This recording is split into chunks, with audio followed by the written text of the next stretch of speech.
बात होगी रूस और यूक्रेन के बीच हुए युद्ध की। आपको बता दें कि रूस और यूक्रेन के बीच युद्ध को 1000 दिन पूरे हो गए हैं। ये युद्ध यूरोप का सबसे घातक संघर्ष बन चुका है, जो द्वितीय विश्व युद्ध के बाद से अब तक का सबसे बड़ा संकट है। रिपोर्ट के मुताबिक इस युद्ध में अब तक 10 लाख से अधिक लोग या तो मारे जा चुके हैं या गंभीर रूप से घायल हुए हैं। साल 2022 में शुरू हुए 21वीं सदी के इस घातक संघर्ष में यूक्रेन के शहर, कस्बे और गांव पूरी तरह तबाह हो गए हैं। जानमाल का नुकसान लगातार बढ़ता जा रहा है और युद्धग्रस्त देश से दिल दहला देने वाली खबरें सामने आ रही है। युद्ध के शुरू होने के बाद से यूक्रेन अब कहीं ज्यादा कमजोर हो गया है। वॉल स्ट्रीट जर्नल की रिपोर्ट के मुताबिक संघर्ष से परिचित लोगों ने बताया कि युद्ध में 80,000 यूक्रेनी सैनिक मारे गए हैं और 4 लाख से अधिक घायल हुए हैं। वहीं पश्चिमी खुफिया एजेंसियों के मुताबिक रूस के सैनिकों की मौत के आंकड़े जो है अलग अलग हैं। कुछ रिपोर्ट्स में मारे गए सैनिकों की संख्या करीब 2 लाख तक और घायलों की संख्या 4 लाख के आसपास बताई गई है। दोनों देशों की जनसंख्या पहले से ही घट रही थी और युद्ध से पहले से ही वह इस संकट का सामना कर रहे थे। युद्ध के कारण हुई भारी मौतों का दोनों देशों के जनसंख्या आंकड़ों पर असर देखने को मिला है। वहीं अब ग्राफिक्स के जरिए जानेंगे कि युद्ध में आखिर कितना नुकसान हुआ है।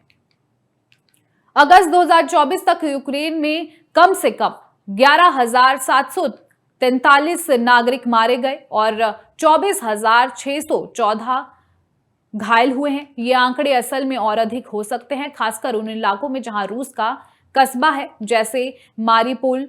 इसके अलावा यूक्रेन में अब 589 बच्चे भी मारे गए हैं। मीडिया रिपोर्ट्स के मुताबिक अग्रिम मोर्चों पर भीषण संघर्ष में हजारों लोग मारे गए हैं, जहां निरंतर तोपों की बौछार के बीच टैंक, आर्मर वाहन और थल सैनिक हमले कर रहे थे।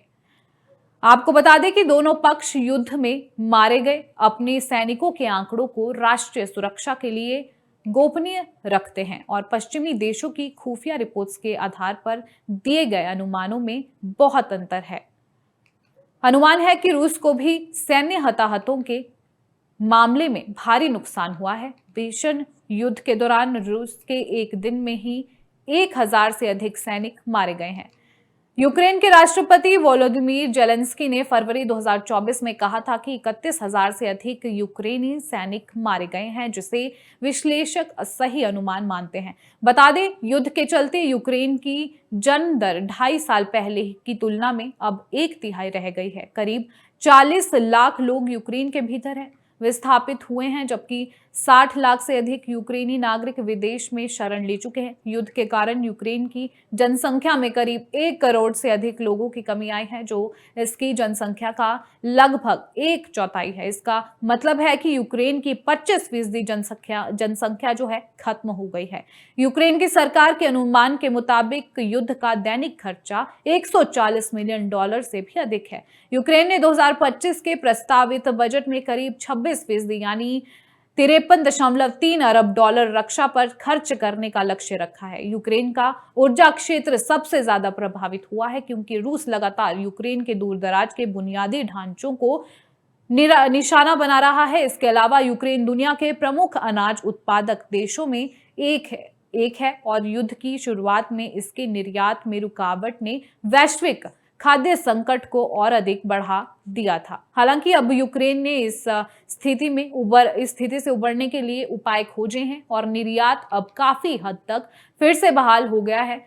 उसने रूस की नाकेबंदी को दरकिनार करने के रास्ते निकाल लिए हैं। मीडिया रिपोर्ट्स के मुताबिक रूस अब यूक्रेन के लगभग 1/5वें हिस्से पर कब्जा कर चुका है और उसे अपने नियंत्रण में ले चुका है, जो ग्रीस के आकार के बराबर है। रूस की सेना ने 2022 की शुरुआत में यूक्रेन के उत्तरी, पूर्वी और दक्षिण हिस्सों में धावा बोला था और उत्तर में कीव के बाहरी इलाकों तक पहुंच बनाई और दक्षिण में निप्रो नदी को पार किया। रूस ने यूक्रेन के पूर्वी डोनबास क्षेत्र का लगभग पूरा हिस्सा अपने कब्जे में ले लिया है और दक्षिण में अजोव सागर के पूरे तट को अपने नियंत्रण में ले लिया है। बता दें, यूक्रेन एक समय रूसी साम्राज्य का हिस्सा था और बाद में सोवियत संघ का भी हिस्सा रहा। रूस के राष्ट्रपति पुतिन ने कई मौकों पर कहा है कि उनका मकसद यूक्रेन को फिर से रूस का हिस्सा बनाना है। पुतिन यूक्रेनी राज्य और पहचान को नकारते हुए दावा कर चुके हैं कि यूक्रेनी लोग असल में रूसी हैं। रूस यूक्रेन संघर्ष ने न सिर्फ लाखों लोगों की जान ली, बल्कि इसने दोनों देशों की जनसंख्या, अर्थव्यवस्था और सामाजिक ताने बाने को गहराई से प्रभावित किया है। इस युद्ध ने एक नया वैश्विक संकट पैदा किया है।